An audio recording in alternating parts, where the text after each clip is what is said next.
다이어트를 평생 숙제라고 생각하며 매분 매초 굶주림을 참는 것을 고문처럼 느끼고 계신가요? 간헐적 단식에 대해 많은 사람들이 오해하고 있는 것이 있습니다. 바로 엄청난 의지력으로 배고픔을 악물고 견뎌야 한다고 믿는 것입니다.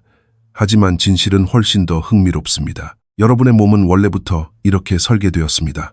음식이 들어오지 않을 때 여러분 몸속의 모든 세포와 호르몬 그리고 고대의 생존 메커니즘은 무엇을 해야 할지 정확히 알고 있습니다. 이것은 결핍으로 인한 굶주림이 아니라 목적이 있는 단식입니다. 인간의 몸은 마치 올바른 스위치가 켜지기를 기다리는 아주 똑똑한 기계와 같습니다. 내면에서 시간대별로 어떤 일이 일어나는지 이해하고 나면 모든 것이 바뀝니다. 고통은 사라지고 몸과 싸우는 대신 생체 리듬과 협력하게 됩니다. 본격적인 이야기에 앞서 한 가지 말씀드립니다. 이 영상은 교육 목적이며 의학적 조언이 아닙니다. 건강에 이상이 있거나 약을 복용 중이라면 먼저 전문가와 상담하시길 바랍니다. 단식은 강력하지만 모두에게 맞는 것은 아니니까요. 자, 그럼 첫 식사를 건너뛰고 시간이 흐르면 실제로 어떤 일이 일어나는지 함께 살펴보겠습니다. 단식을 시작하고 0시간에서 12시간이 지나는 동안 일어나는 첫 번째 변화입니다. 아침을 거르거나 점심을 미루면 몸은 즉각적으로 알아차립니다. 혈당이 떨어지기 시작하고 세포의 에너지 흡수를 돕는 호르몬인 인슐린 수치도 낮아집니다. 이때 항상 포도당을 꾸준히 공급받는데 익숙해진 뇌는 첫 번째 구조 신호를 보냅니다. 여기서부터 불편함이 시작됩니다. 초조하고 머리가 멍해지며 짜증이 날 수도 있습니다. 우리의 몸에는 두 개의 연료 탱크가 있다고 생각하시면 됩니다. 첫 번째는 간의 글리코겐 형태로 저장된 작은 포도당 탱크입니다. 접근하기 쉽고 빠르게 쓸 수 있지만 기껏해야 12시간에서 24시간 분량으로 제한적입니다. 두 번째 탱크는 엄청난 크기를 자랑하는 지방 비축량입니다. 수만 칼로리가 그저 대기하고 있습니다. 하지만 몸은 쉬운 첫 번째 탱크를 먼저 쓰는 것을 선호합니다. 그래서 이 초기 시간에 가는 혈당을 안정시키기 위해 글리코겐을 방출합니다. 매일 약 120g의 포도당을 태우는 뇌는 평소에 공급량을 내놓으라고 요구합니다. 여러분이 느끼는 그 짜증은 뇌가 마치 사탕을 달라고 떼쓰는 아이처럼 투정을 부리는 것입니다. 특히 직장인이라면 이 시기가 가장 힘들 수 있습니다.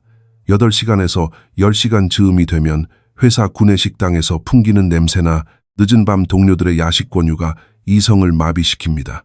족발이나 떡볶이 냄새 앞에서 의지력은 한계에 달합니다. 하지만 이것은 의지가 약해서가 아니라 신진대사가 깨어나고 있다는 증거입니다. 배고픔은 계속해서 커지는 것이 아니라 파도처럼 밀려옵니다. 배고픔을 유발하는 호르몬인 그렐린은 평소 식사 시간에 맞춰 상승했다가 다시 떨어집니다. 이 파도에 먹이를 주지 않으면 파도는 점점 작아집니다. 몸이 평소 일정대로 음식이 오지 않는다는 것을 깨닫고 기대치를 조정하기 때문입니다.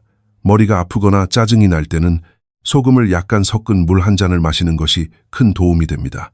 인슐린이 떨어지면서 몸에서 수분과 전해질이 빠져나가기 때문입니다. 뇌가 설탕을 달라고 울부짖어도 절대 굴복하지 마십시오. 12시간의 벽을 넘어서면 몸은 새로운 경계를 넘게 됩니다.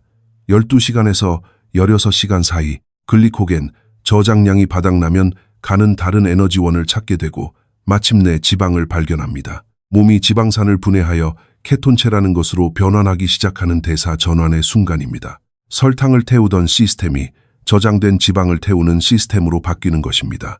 여기서부터 아주 흥미로운 일이 발생합니다. 케톤은 근육에만 연료를 공급하는 것이 아니라 뇌혈관 장벽을 통과하여 신경세포에 직접 영양을 공급합니다. 불과 몇 시간 전만 해도 포도당을 달라고 비명을 지르던 뇌가 갑자기 전혀 다른 종류의 깨끗하고 안정적인 연료를 받게 됩니다. 포도당을 태우는 것을 신문지를 태우는 것에 비유할 수 있습니다. 불꽃이 확 일어났다가 금방 꺼져버려서 불을 유지하려면 계속해서 땔감을 넣어야 합니다. 반면 케톤은 참나무 장작을 태우는 것과 같습니다. 불이 붙는 데는 시간이 걸리지만 한번 붙으면 혈당의 급격한 상승이나 추락 없이 오랫동안 꾸준히 에너지를 냅니다. 이 케톤 에너지는 마치 한국인들이 피곤할 때 마시는 시원한 아이스 아메리카노 한 잔과 비슷합니다.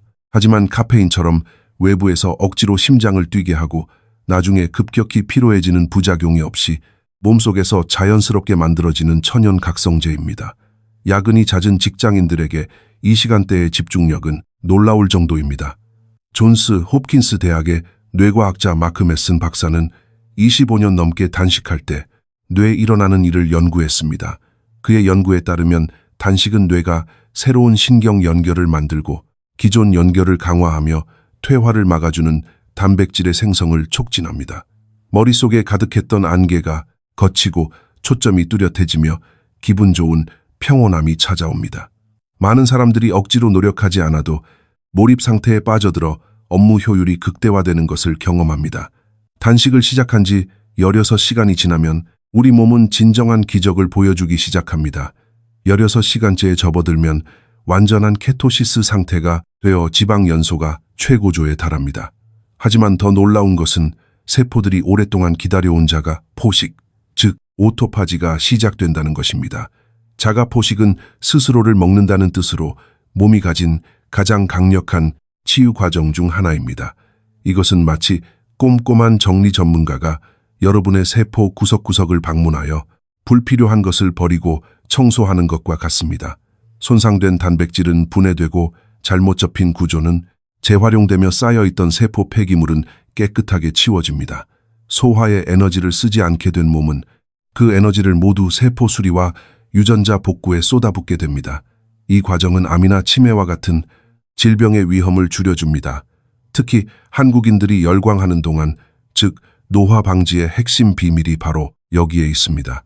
자가 포식이 몸을 청소하는 동안 인간 성장 호르몬은 평소보다 최대 5배까지 급증합니다. 많은 한국인들이 다이어트를 할 때 근손실을 가장 두려워하지만 걱정하실 필요가 없습니다. 성장 호르몬은 몸이 지방을 태우는 동안 근육을 완벽하게 보호해줍니다. 여러분은 근육을 잃는 것이 아니라 몸속의 쓰레기를 버리고 있는 것입니다. 5만 년 전 우리의 조상들에게는 냉장고나 배달 앱이 없었습니다. 그들은 굶주린 채로 사냥을 해야 했고 사냥에 성공하기까지 며칠이 걸리기도 했습니다. 인류는 결핍 속에서도 집중력을 잃지 않고 생존하도록 진화했습니다. 단식은 부자연스러운 행동이 아니라 생물학적으로 가장 자연스러운 리듬으로 돌아가는 과정입니다. 24시간에 가까워지면 초반에 우리를 괴롭히던 배고픔은 거의 사라집니다. 에너지는 안정되고 무언가를 먹고 싶다는 갈망도 줄어듭니다. 하지만 여기서 반드시 기억해야 할 중요한 사실이 있습니다. 단식은 건강을 위한 도구일 뿐 인내심을 테스트하는 고문이 아니라는 것입니다. 만약 어지러움이 가시지 않거나 심장이 너무 빨리 뛴다면 절대 무시하지 말고 몸의 신호에 귀를 기울여야 합니다. 이럴 때는 전해질이 포함된 물을 마시고 그래도 증상이 지속된다면 즉시 단식을 멈추고 전문가와 상의해야 합니다.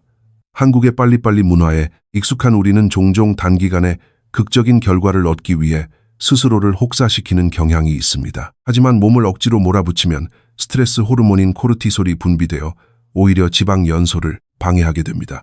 사람마다 몸이 적응하는 속도는 모두 다릅니다. 간헐적 단식은 100m 단거리 달리기가 아니라 평생을 달리는 마라톤과 같습니다. 당장 내일 살이 빠지기를 바라는 조급한 마음을 버리고 여러분 고유의 생체, 리듬의 인내심을 가져보시길 바랍니다. 마지막으로 단식을 깨는 첫 식사에 대해 이야기해 보겠습니다. 이 순간은 대부분의 사람들이 생각하는 것보다 훨씬 더 중요합니다. 몇 시간 동안 세포 수리와 호르몬 최적화를 마친 여러분의 몸은 매우 예민한 상태입니다. 인슐린 민감성은 최고조에 달해 있고 장은 영양분을 가장 효율적으로 흡수할 준비를 마쳤습니다. 이때 무엇을 먼저 먹느냐가 단식의 모든 이점을 유지할지 아니면 물거품으로 만들지를 결정합니다. 깊은 잠에서 깨어나는 신진대사에는 충격이 아닌 부드러운 자극이 필요합니다. 쌀밥이나 라면, 맵고 짜고 기름진 음식으로 단식을 깨면 인슐린이 급격하게 치솟게 됩니다. 여러분이 공들여 만든 몸속의 안정적인 환경이 한순간에 무너지는 것입니다. 대신 단순하고 건강한 자연식품으로 시작해야 합니다. 부드러운 미역국이나 삶은 두부, 약간의 샐러드와 같이 위장에 무리를 주지 않는 음식으로 식사를 시작해 보십시오. 천천히 씹고 음식의 맛을 음미하면서 소화기관이 깨어날 시간을 주어야 합니다. 이렇게 차분하게 첫 식사를 마치면 몸은 이제 단식이 안전하게 끝났다고 안심하게 됩니다. 시간이 지나면서 많은 사람들이 음식에 대한 태도가 바뀌는 것을 경험합니다. 심심하거나 습관적으로 먹는 것을 멈추고 내 몸을 채우기 위해 의식적으로 먹기 시작합니다. 음식이 스트레스를 푸는 도구가 아니라 진정한 영양분으로 다가오는 이 변화가 아마도 가장 놀라운 기적일 것입니다. 이제 모든 이야기를 정리해 보겠습니다. 간헐적 단식은 스스로에게 벌을 주거나 참을성을 증명하는 고통스러운 과정이 아닙니다. 이것은 수백만 년의 진화를 거쳐 완성된 우리 몸의 생물학적 시스템을 이해하고 그 흐름에 몸을 맡기는 것입니다. 배고픔의 파도는 지나가고 케톤이 에너지를 공급하면 머릿속의 안개는 걷힙니다. 몸이 원래 설계된 환경을 되찾아주면 세포, 청소와 호르몬 최적화, 그리고 지방 연소는 자동으로 이루어집니다. 여러분은 더 이상 몸과 싸우지 않고 비로소 몸의 소리에 귀를 기울이게 된 것입니다. 이제 여러분의 이야기를 듣고 싶습니다.